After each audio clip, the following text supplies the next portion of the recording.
मंत्र तंत्र ने यंत्र तृणे हरखा चालवा જોઈએ।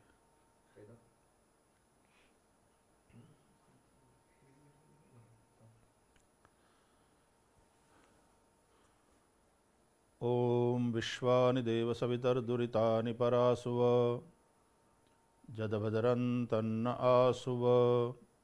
ओम शांति शांति शांति। श्रीहरिं परमानंदम् उपदेष्टारमीश्वरं व्यापकं सर्वलोकानां कारणं तन्नमाम्यहं। श्रीगुरुभ्यो नमः। हरि ओम। सभी को नमस्कार।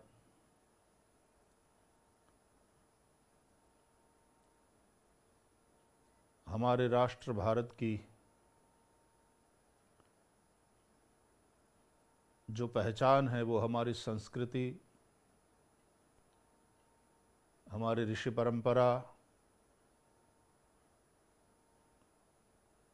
उसकी संवाहक है संस्कृत भाषा। सृष्टि के आदि काल में सबसे पहले जो नाद हुआ, जिसको हम प्रणव कहते हैं, और वह प्रणव परब्रह्म का ही वाचक है। तस्य वाचकः प्रणवः। उस नाद से ही फिर स्वर व्यंजन तैयार हुए और भाषा भावाभिव्यक्ति के लिए और विचाराभिव्यक्ति के लिए बनी। और वो जो सबसे पहले भाषा बनी वो देवों की भाषा कहलाई, जिसको हम संस्कृत के नाम से जानते हैं। व्यक्ति हो या वस्तु या भूमि, सबको संस्कृत करना पड़ता है। वो संस्कृत हो जाए उसके पश्चात ही उपयोग के योग्य बनता है और उसका उपयोगकर्ता के लिए कल्याणप्रद होता है। जो सुसंस्कृत व्यक्ति है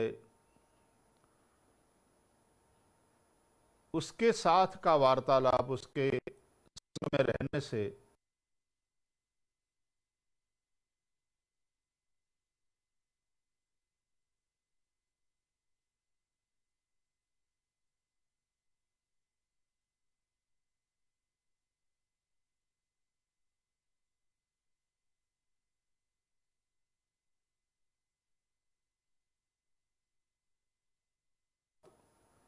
उसमें अग्नि स्थापन किया जाता है।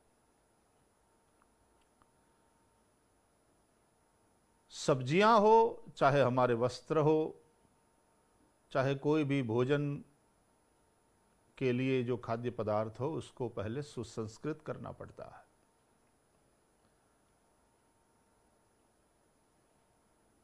तो हमारी इस संस्कृति में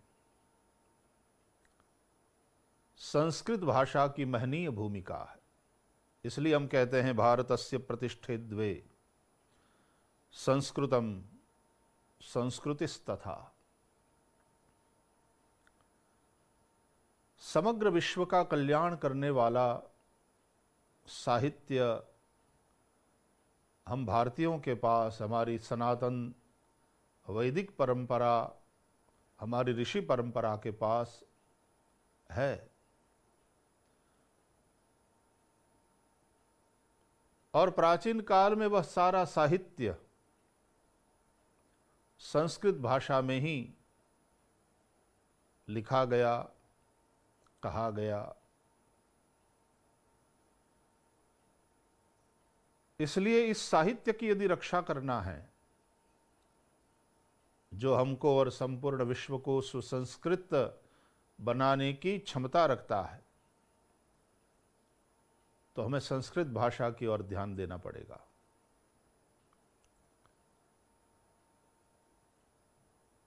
संस्कृत भाषा केवल वेदों शास्त्रों तक ही सीमित न रहे, वो केवल एक हमारे सनातन धर्म की ही भाषा बनकर के न रह जाए,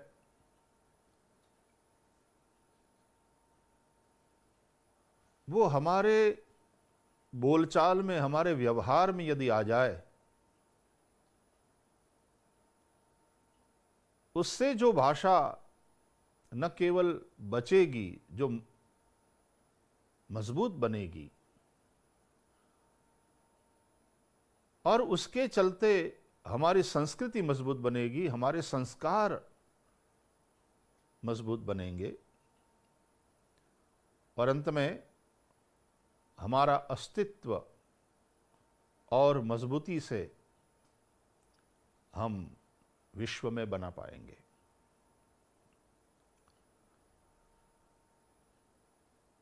परंपरित जो संस्कृत की पाठशालाएं हैं,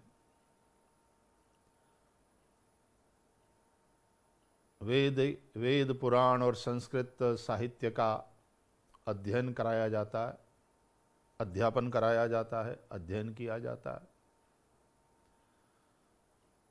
लेकिन भाषा यदि केवल लिखने पढ़ने तक सीमित रह जाती है, तो वो भाषा उतनी सुदृढ़ नहीं हो पाती। केवल लिखने पढ़ने तक सीमित न रहे,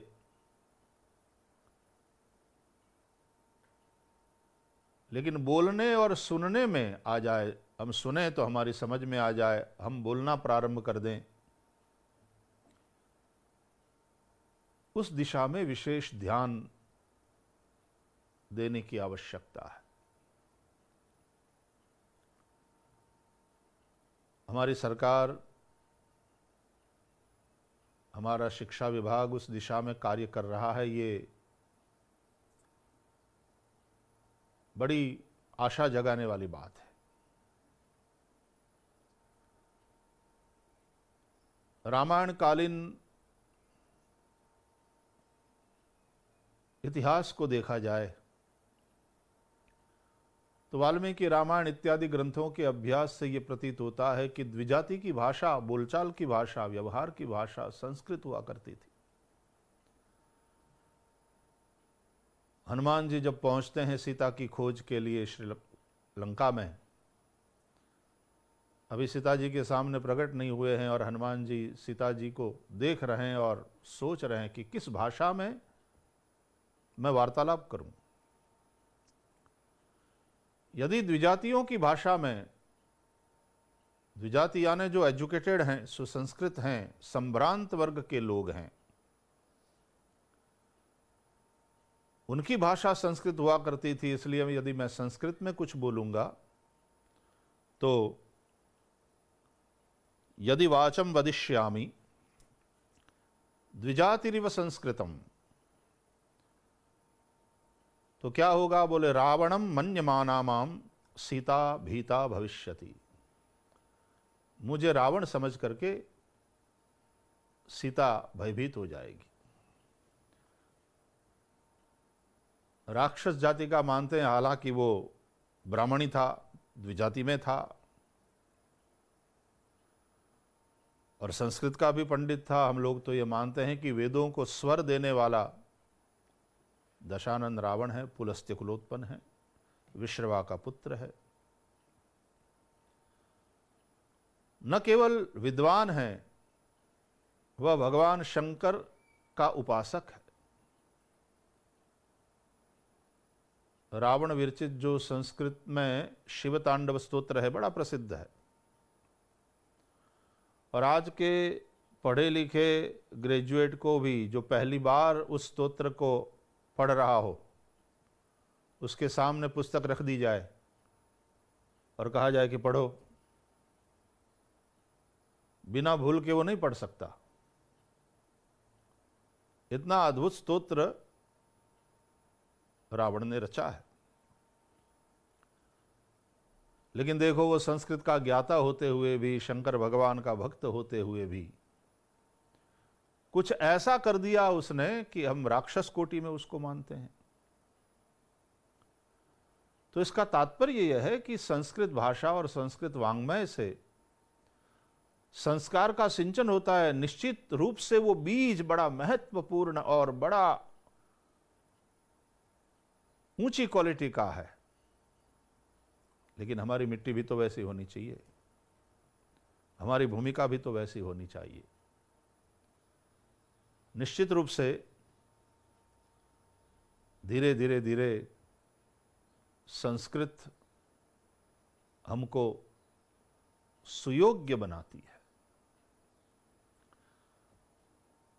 तो बोलचाल की भाषा संस्कृत धीरे धीरे धीरे बने। वदतु संस्कृतम, न केवल जयतु संस्कृतम, वदतु संस्कृतम।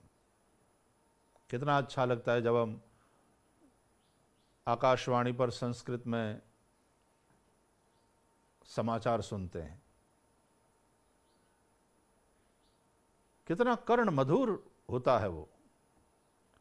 एक पावित्र का बोध भी होता है हमारे कर्ण कुहरों में संस्कृत के शब्द पढ़ते ही।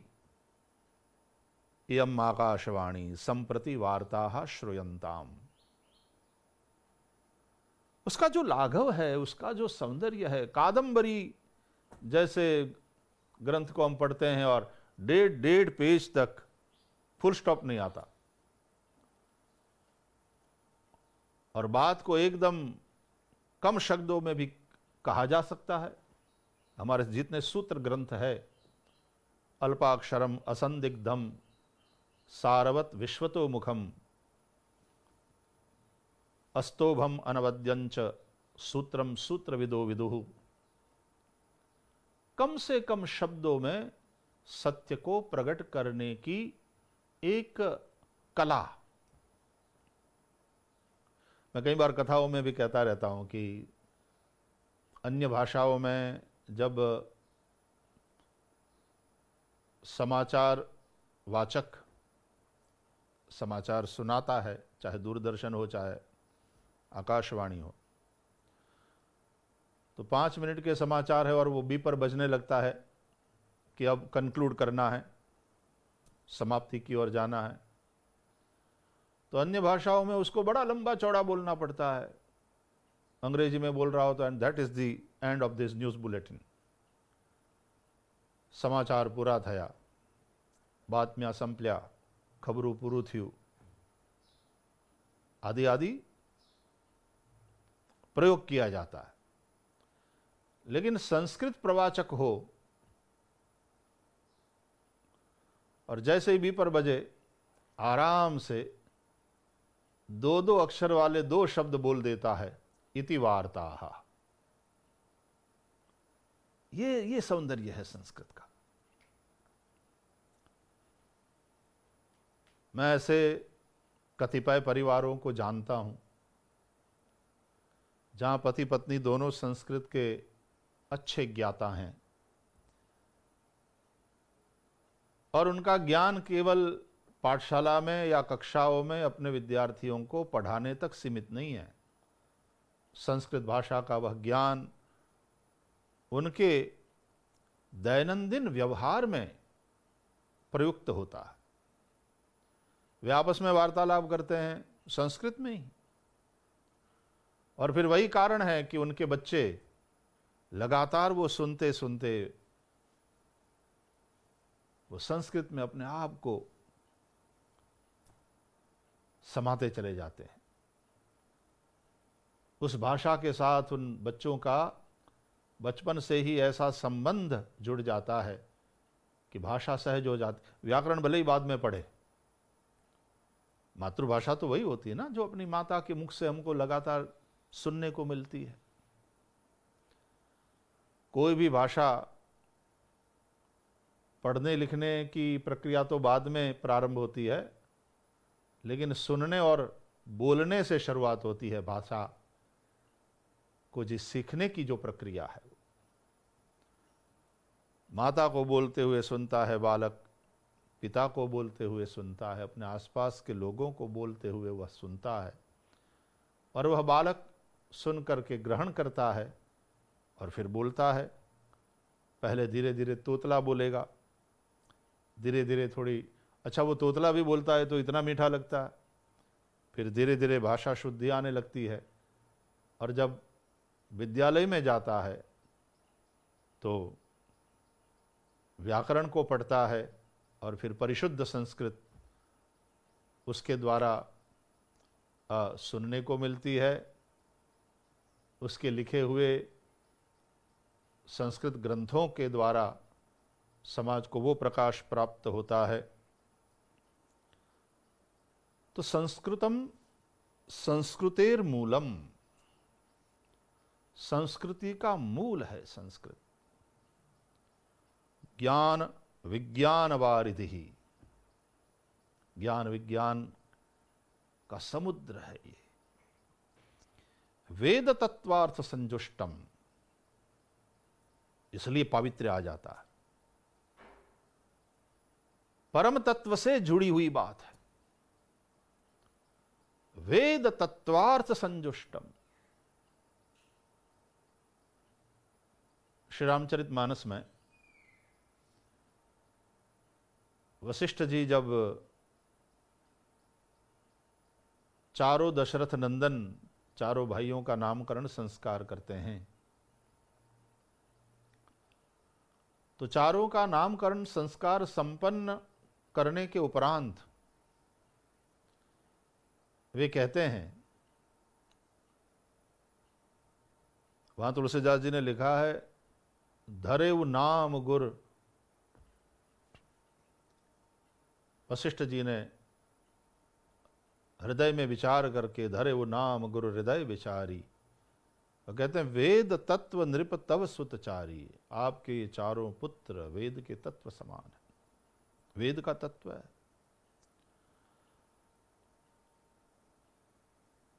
और परात्पर परब्रह्म भगवान श्री राम चतुर्व्यूह से प्रकट हुए हैं, वही राम लक्ष्मण भरत शत्रुघ्न है। कृष्णावतार में भी भगवान का जो चतुर्व्यूह है वो वासुदेव, संकर्षण, प्रद्युम्न और अनिरुद्ध के रूप में है। तो वेद तत्व यानी परब्रह्म परमात्मा। वदन्ति तत्त्वविदस्तत्त्वं यज्ञानम अद्वयम ब्रह्मेति परमात्मेति भगवान इति शब्द्यते। ये श्रीमद् भागवत कह रहा है। जिसको वेदांती ब्रह्म कहते हैं, योगी जिसको ईश्वर के नाम से या परमात्मा के नाम से जानते हैं, और भक्त जिनको भगवान कहते हैं, वही तत्व है। तो वेद का वह तत्व यानी परब्रह्म परमात्मा, वो संस्कृत भाषा में ऐसा रमा हुआ है जैसे बिना स्वर के आप व्यंजन को उच्चरित ही नहीं कर सकते। और वैसे भी अकारो वासुदेव, हमारे यहां अकार को वासुदेव कहा गया।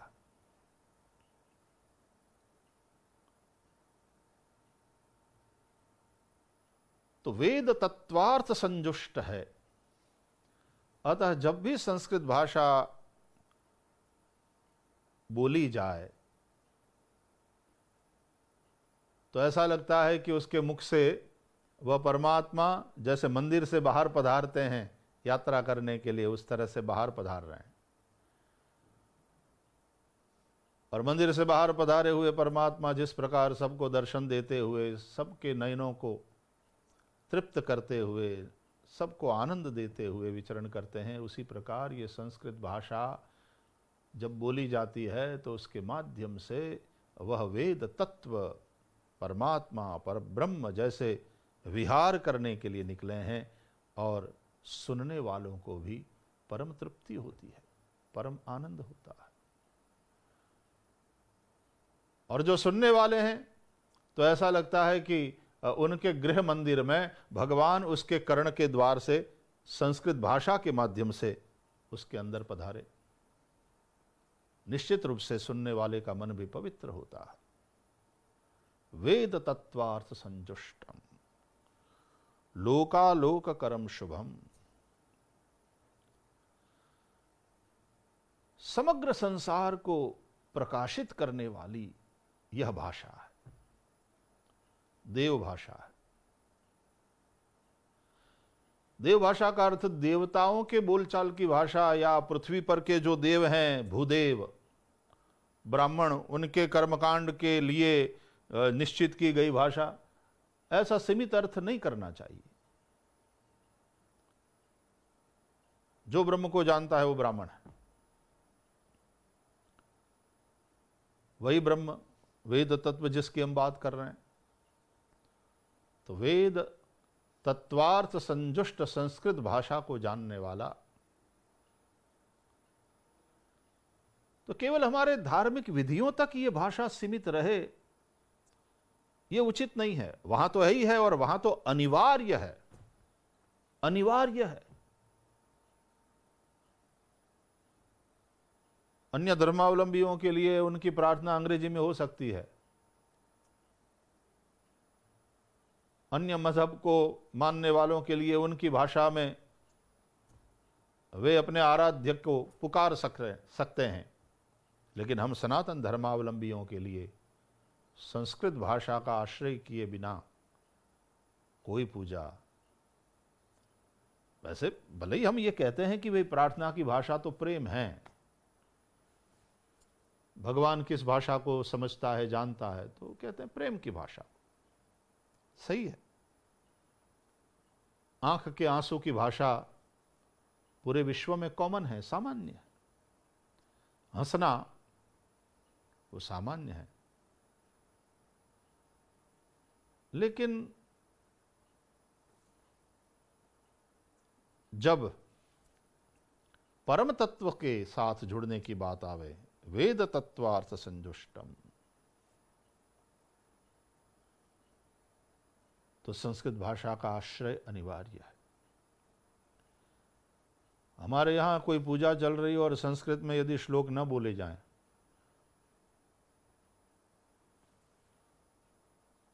यही जो देव भाषा सभी हमारे यहाँ की भाषाओं की जननी मानी जाती है, तो इससे प्रसूत जितनी भी भाषाएं हैं इस राष्ट्र में बोली जाती है, अपनी अपनी उन भाषाओं में भी प्रार्थना हम कर सकते हैं, लेकिन जब तक पूजा यज्ञ इत्यादि में हम संस्कृत का आश्रय नहीं करते, प्राण नहीं आते। ऐसा लगता है कि वो सारा विधि विधान निष्प्राण है।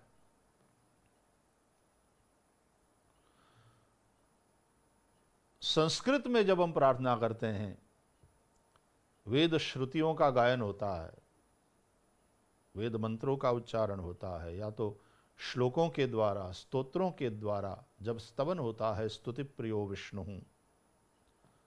और वह स्तुति स्नेह प्रदान होती है। संसार में स्वार्थ प्रदान जो बातें होती है तो उसमें तो चांपलूसी होती है, लेकिन यहां भगवान के प्रति जो स्नेह है, अनुराग है,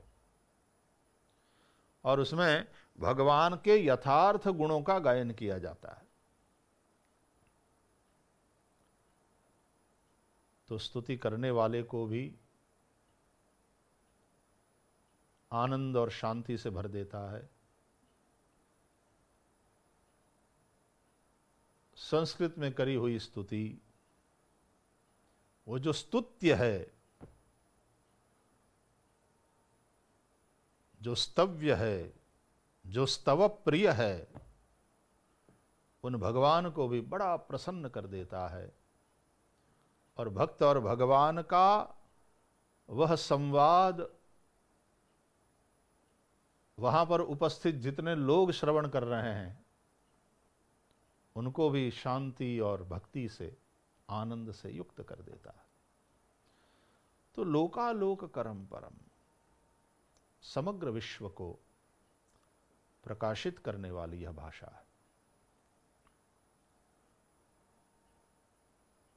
मुझे समाचार मिला कि इसके लिए एक कमेटी की रचना हुई, और उस समिति के सदस्यों ने जो सुझाव दिए हैं, तदनुसार आने वाले दिनों में हम हमारी इस देव भाषा को, जो है देवताओं की भाषा, लेकिन वो केवल देव भाषा, और जिनको हम भूदेव कहते हैं, उन ब्राह्मणों के कर्मकांड और पूजा विधि विधान तक ही सीमित न रहे। हमारे लोक व्यवहार में आने में तो बहुत समय लगेगा, लेकिन हम पहले प्रवेश तो दें अपने घरों में, हम संस्कृत भाषा को प्रवेश तो दें, प्रवेश तो कराएं, उसका स्वागत तो करें अपने दैनंदिन व्यवहार के जगत में, थोड़ा सा ही सही। लेकिन संस्कृत में वार्तालाप, मैं जब कथाओं में होता हूँ और कहीं किसी सदगृहस्थ के भक्त के घर में ठहरा हूँ, तो वहाँ के जो बच्चे हैं, किशोर बच्चे हैं, युवा बच्चे हैं, तो मेरे साथ रहने वाले ऋषि कुमार उनको भी 2, 4, 5 संस्कृत वाक्य सिखाते हैं और कहते हैं कि भाई श्री के पास जाओ और संस्कृत में ये बोलो। और जब वे आकर के संस्कृत में 2, 4 वाक्य बोलते हैं, प्रणाम निवेदित करते हैं, केवल इतना ही कह दे प्रणम्यते मया, और दिल खिल जाता है,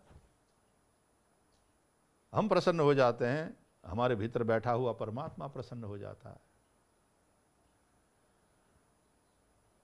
और मैंने देखा है कि मेरी वो प्रसन्नता उन बच्चों को और प्रेरित करती है संस्कृत सीखने के लिए। तो वे दूसरे दिन स्वयं जाते हैं और ऋषि कुमारों से कहते हैं कि हमको थोड़े और वाक्य सिखाओ। इस प्रकार भाषा के प्रति एक रुचि को पैदा करना पड़ता है, रुचि को जगाना पड़ता है, तब वो रसवती हो जाती है। एक भूख लगती है, सीखने का मन करता है, और फिर ऐसे में जो सीखा जाता है वो बोझ रूप, वो लादा नहीं जाता, वो तुम्हारा जीवन बन जाता है।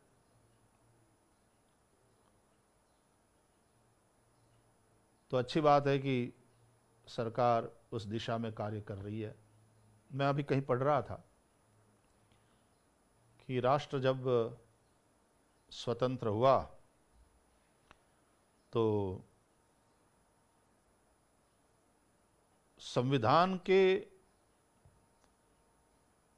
रचयिताओं की जो सभा मिली, और हम सब जानते हैं कि डॉक्टर बाबा साहेब आम्बेडकर को एक विशेष जिम्मेदारी सौंपी गई थी,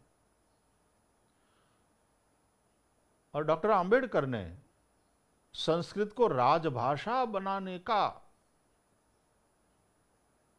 समर्थन किया। डॉक्टर बाबा साहेब आम्बेडकर को मानने वाले और भजने वाले, मैं कहूंगा, उन लोगों को भी कभी कभी इस बात का पता ही नहीं होता। और उस सभा में बाबा साहेब आम्बेडकर ने संस्कृत में अपने विचार रखे। वर्तमान संसद में भी हमारे कतिपय संसद सदस्य जो संस्कृत के जानकार है, उन्होंने संस्कृत भाषा में ही सौगंध लिए, और एकाध दो का तो संस्कृत में वक्तव्य सुना संसद में। कितना अच्छा लगता है। और एक बात तो हम स्वीकार करते हैं ना कि इस तरह से संस्कृत में वक्तव्य देने वाले व्यक्ति के प्रति सभी सांसदों का, अध्यक्ष महोदय का, स्पीकर साहब का, और दूरदर्शन इत्यादि पर जिन जिन लोगों ने श्रवण किया, सबका एकदम सहज ही आदर हो जाता है। उसको एक सज्जन विशेष के रूप में देखा जाता है। वो केवल लोकसभा के सदस्य नहीं है, लेकिन जैसे कोई ऋषित्व का अंश उसमें हो, इस तरह से उनको देखा जाता है। तो देखो कि संस्कृत भाषा हमें कितना आदर दिलवाती है। इस मां की गोद में जो बैठा, इस मां के आशीर्वाद से लोग कितना सम्मान की दृष्टि से उसको देखते हैं।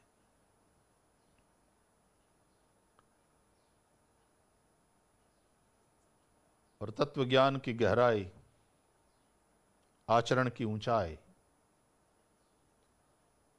दोनों इस वांग्मय में है। और इसलिए बिना संस्कृत भाषा के सब अधूरा है।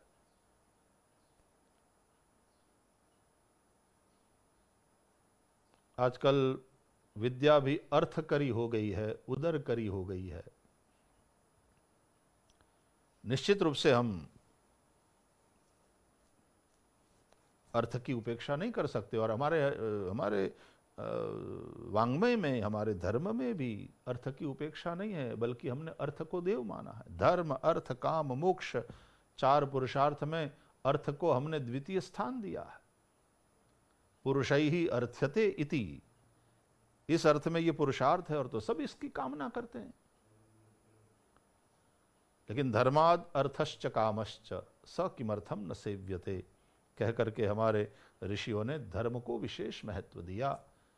और धर्म पूर्वक जब अर्थ संपादन किया जाता है और काम पुरुषार्थ को प्राप्त किया जाता है, तो वो अर्थ सुख देता है, वो काम आनंद देता है, और वो अर्थ और काम तुम्हें कहीं भी बांधता नहीं, और मोक्ष का द्वार तुम्हारे लिए खुल जाता है।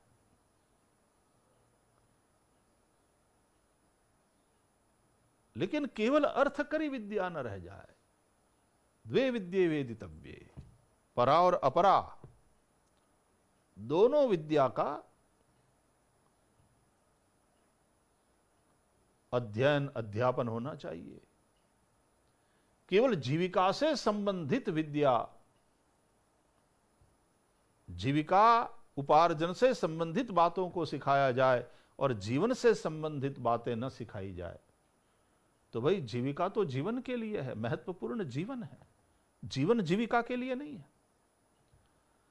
उस जीवन को धन्य बनाने वाली, सुसंस्कृत बनाने वाली, आनंद, शांति, संतोष से भरने वाली जो विद्या है वो संस्कृत भाषा में है। इसलिए संस्कृत भाषा का यदि ज्ञान नहीं है, आप फर्राटेदार अंग्रेजी बोलें, हिंदी तो हमारी राष्ट्रभाषा है। आज हमारे देश के बच्चे पढ़ते हुए ऑप्शनल सब्जेक्ट में फ्रेंच सीखते हैं।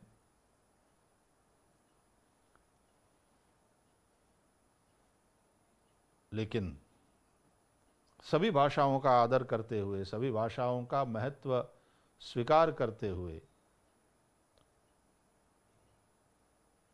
दूसरी भाषाएं मौसी हो सकती है, बुआ हो सकती है, आंटी हो सकती है, लेकिन संस्कृत माता है। हम अपनी माँ को भूले नहीं, उसे मरने भी नहीं देंगे, उसकी कृपा छाया में हमको जीना है। इसलिए संस्कृत भाषा को जानना, सीखना, समझना, इट्स अ फन रियली। बच्चों के साथ जब भी बात करता हूँ, और वैसे भी आज गंगा दशहरा है, भगवान शंकर की जटा से जिस प्रकार जाह्नवी गंगा प्रवाहित हुई, और गंगा भुक्तिम च मुक्तिम च ददासि नित्यम भावानुसारेण सदा नराणाम, भुक्ति और मुक्ति भाव के अनुसार सभी मनुष्यों को प्रदान करती है। मुझे लगता है जिस तरह से भगवान शंकर की, महादेव की जटा से गंगा जी प्रवाहित हुई, और वो गंगा जी भगवान श्री हरि के चरण की धोवन है भक्ति की दृष्टि से, और ब्रह्मद्रव है ज्ञान की दृष्टि से। तो गंगा के स्थान पर मैं सीधे ही संस्कृत भाषा को रख सकता हूं। ब्रह्म धोवन होने के नाते और भगवान श्री हरि के चरण की धोवन होने के नाते जो महिमा गंगा जी की है, वही महिमा देव भाषा होने के नाते, दैवी गुणों से युक्त महापुरुषों की भाषा होने के नाते संस्कृत बहुत महत्वपूर्ण है। गंगा जी की तरह ही शीतल, निर्मल, मधुर, तरल, सरल, सारे गुण संस्कृत में। और जिस प्रकार गंगा भुक्ति मुक्ति दोनों प्रदान करती है। मैं समझता हूं कि ये संस्कृत भाषा भी भुक्ति भी देगी। संस्कृत भाषा के विद्वानों का सम्मान होना चाहिए, और हो रहा है, आज हो रहा है। धीरे धीरे लोग समझ रहे हैं, विदेशों में भी लोग समझ रहे हैं।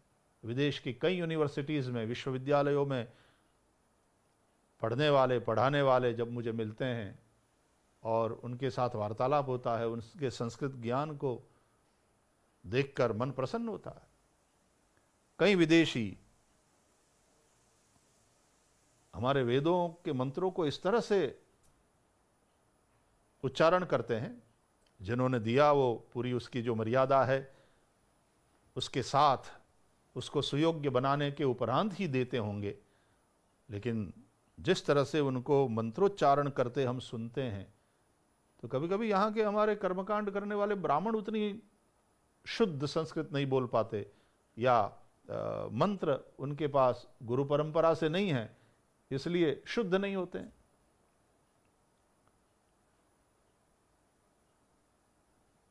तो पूरे विश्व में ऐसे लोग पढ़ा रहे हैं और उनकी एक मान्यता हुई है, उनका एक महत्व, और वो अच्छा कमा भी रहे हैं। तो भुक्ति, धन और कीर्ति दोनों प्राप्त होता ही है संस्कृत भाषा से भी।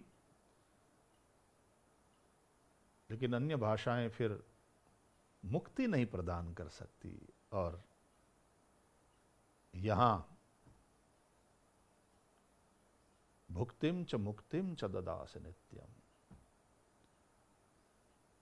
संस्कृत भाषा का आश्रय लेकर के जो पढ़ा है, निश्चित रूप से वो सब प्रकार की भुक्ति को प्राप्त करने के उपरांत भी अनासक्त भाव से संसार में रहेगा, अपना कार्य भगवान की पूजा के भाव से करेगा, वंश परंपरा को भी बढ़ाएगा, तो अपने बच्चों को भी ये भाषा देने का प्रयत्न करेगा। तो जीवन की धन्यता अतः इसलिए चाहे जितने भी हम पढ़े लिखे हो, अन्य भाषाओं के ज्ञाता हों, लेकिन यदि खास करके एक भारतीय होने के नाते और एक भारतीय के लिए यदि वह संस्कृत थोड़ी बहुत भी नहीं जानता, तो मुझे लगता है उसकी पढ़ाई अधूरी है।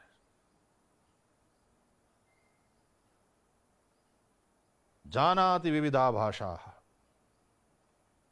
जानाति विविधा कला, आत्मानं नैव जानन्ति आत्मानं नैव जानाति, यो न जानाति संस्कृतम। उसको वो जो पराविद्या है उसकी प्राप्ति नहीं हो सकती। वो इसलिए क्योंकि उस विद्या से संबंधित सारी बातें संस्कृत में ही हैं हमारे यहां। तो आत्मानं नैव जानाति यो न जानाति संस्कृतम। तो परा अपरा दोनों प्रकार की विद्या इस भाषा से हमको प्राप्त हो सकती है। जिन भगवान शंकर की जटा से गंगा जी प्रकट हुई और धरती पर अवतरित हुई, गंगा दशहरा है, आज हम गंगा जी को प्रणाम करें। उन्हीं महादेव के डमरू से ही ननाद ढक्काम नवपंचवारम, और जो शिव सूत्र जाल तैयार हुआ, और फिर जैसे कमल खिलता है उस तरह से ये भाषा का कमल खिला।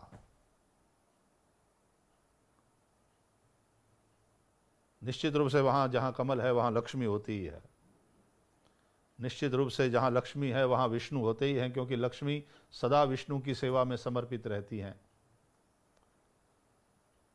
और वो मोक्षदाता है, तो मुक्ति भी सुनिश्चित हो ही जाती है।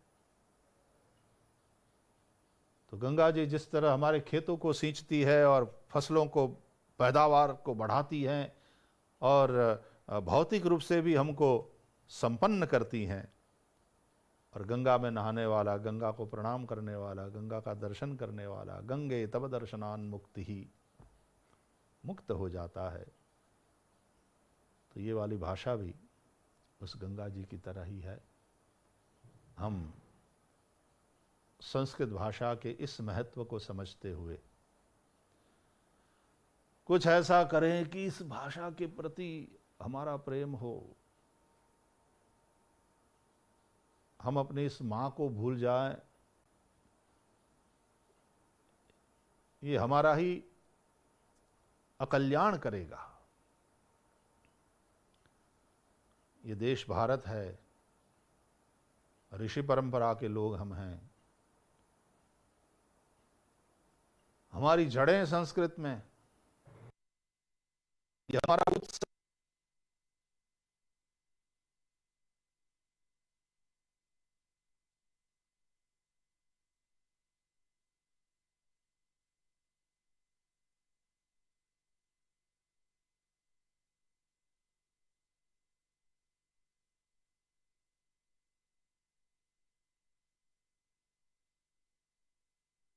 जीवन का वृक्ष पोषण को प्राप्त करें, हम विकास को प्राप्त हो, हम पल्लवित हों, हम पुष्पित हों और फल देने वाले हों, केवल फल लेने वाले नहीं। उन वृक्षों की भांति हम फल को देने वाले, बांटने वाले, यानी परमार्थ की वृत्ति से युक्त हों। यही ऋषि परंपरा है। रामचरितमानस में तो श्री राम को परमार्थ रूप माना है। राम ब्रह्म परमार्थ रूपा, अभिगत अलख अनादि अनूपा। सकल विकार रहित गत भेदा, कहि नित नीति निरूप ही बेदा।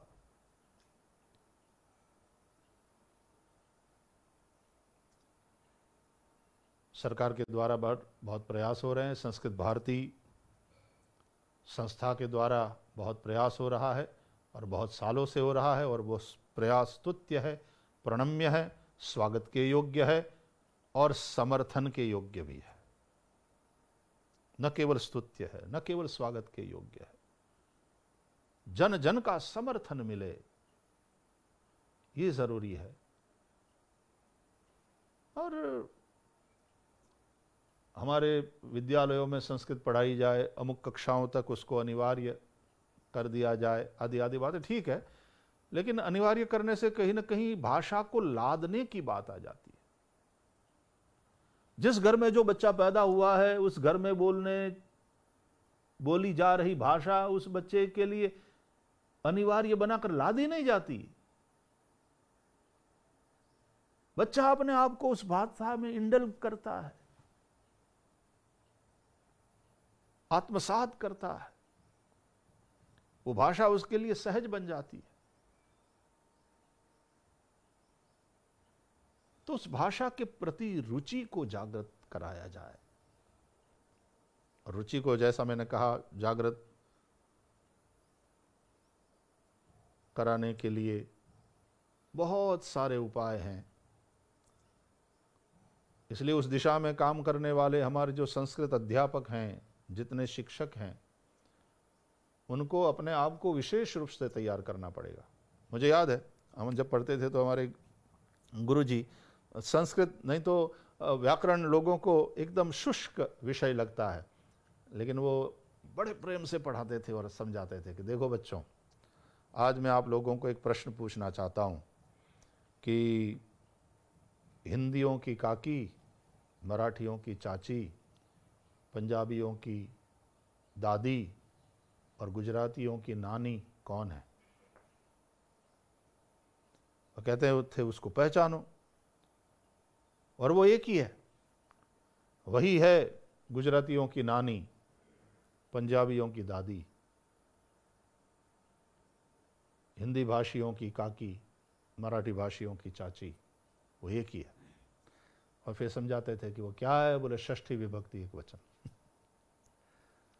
तो गुजरातियों की नानी है गुजरात ना गुजरातनी, अहमदाबाद ना अहमदाबादनी। मराठियों की चाची है मुंबई चा मुंबईची। हिंदी भाषियों की काकी है लखनऊ का लखनऊ की। और पंजाबियों की दादी है, पंजाब दा पंजाब दी। अब इस तरह से जब सिखाया जाता है तो विद्यार्थी एंजॉय भी करता है, उसका आनंद लेता है और वो कभी भूलेगा नहीं। लादा न जाए, गुलाब की तरह दिया जाए, पुष्प की माला की तरह पहनाया जाए भाषा को। है उससे भी आगे बढ़कर के कहूं तो उसके अंदर एक प्यास, और फिर प्यासे को जिस तरह से गंगा जल पिलाया जाता है, ये गंगा जल पिलाया जाए। निश्चित रूप से संस्कृत भारती के द्वारा जो कार्य हो रहा है, और हजारों हजारों संस्थाएं, शिक्षा संस्थाएं, पाठशालाएं, पारंपरिक पाठशालाएं, विद्यालय,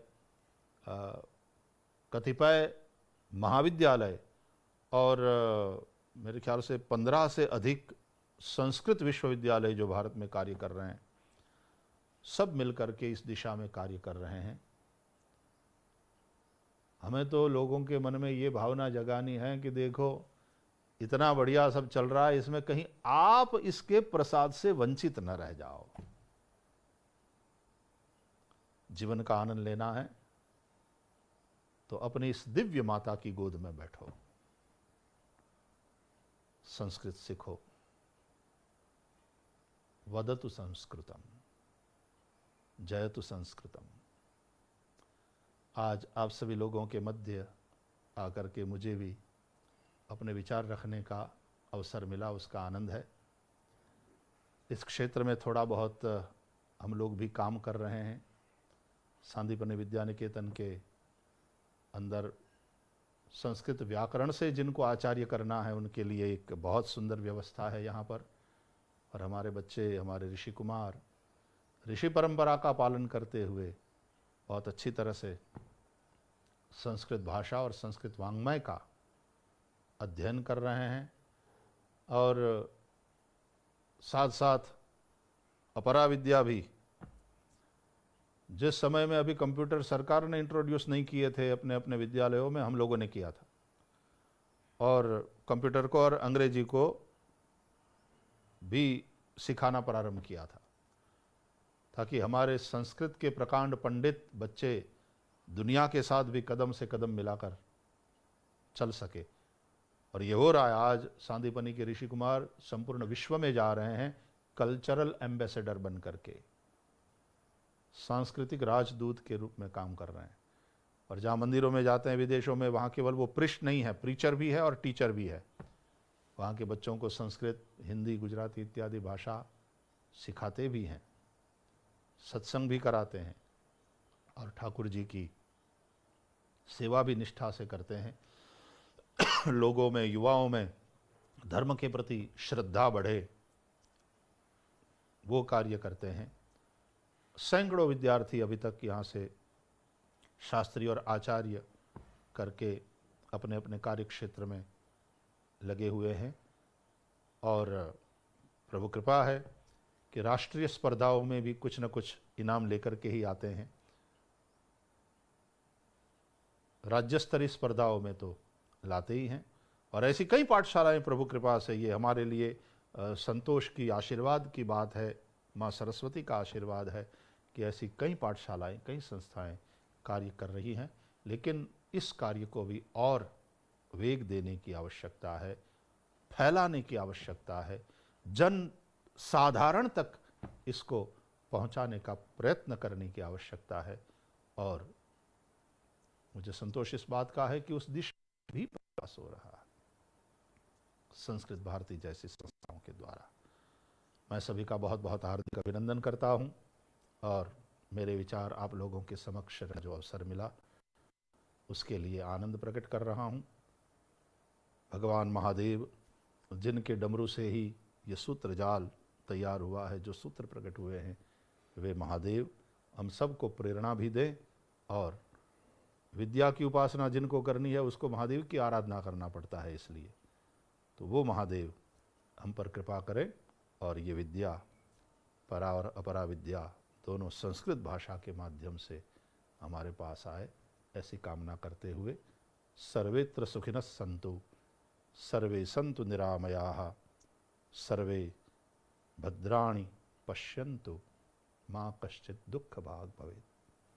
हरि ओम।